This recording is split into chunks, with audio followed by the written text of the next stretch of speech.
শুভ সন্ধ্যা, সবাইকে জানাই সন্ধ্যার অনেক অনেক শুভেচ্ছা। সন্ধ্যায় আমি চলে এসেছি সন্ধ্যাবেলা চা করতে। সন্ধ্যায় চা খাবে বলে খুব জ্বালাতন করছে, আমি একটু বসে মোবাইল দেখছিলাম, তো চা চা চা করছে বলে চা করতে চলে এলাম। আমি রান্নাঘরে আসলে ওই রান্নাঘরে চলে আসে। সন্ধ্যা হাতে হাতে নিয়ে রেডি, দেখুন চা করবে, চা করবে। বললে পরে তখন হ্যাঁ করে, আমি করবো না, তুই কর চা কর। দাদার চা দে, দাদার চা তোল। এখন দেখুন দেখাচ্ছে, ভয় পাচ্ছে। কারণ তুই চা কর, ও তো চাটা এরকম নাড়ানাড়ি করছিল, ও দৌড়ে পালালো। মোবাইলটা নিয়ে আসলে তখন দৌড়ে পালিয়ে যাই। এখন বারান্দায় চলে গেল, আমি চাটা করে নিই, নিয়ে এবার সবাইকে দেবো, দেখিও তখন আবার কি করে। দাঁড়া দাঁড়া দাঁড়া দাঁড়া, এখন চাটা গুলাইনি, দেখেছেন চাটা ঢালতে দিল না, ও নিয়ে চলে যাচ্ছে।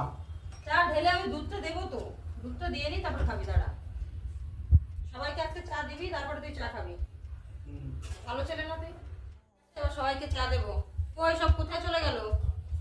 সবাই এখানে বসেছিল, এখন আর কেউ নেই। সব থেকে আগে চা খাওয়ার মানুষ চলে এসেছে। আগে সবাইকে, বাবাকে চা দিবি, দাদাকে চা দিবি, তারপরে তুই চা খাবি। ওই দেখুন চলে যাচ্ছে, চলে আয়, সবাইকে দিবি। সবাই বসো, সন্ধ্যা চা দেবে।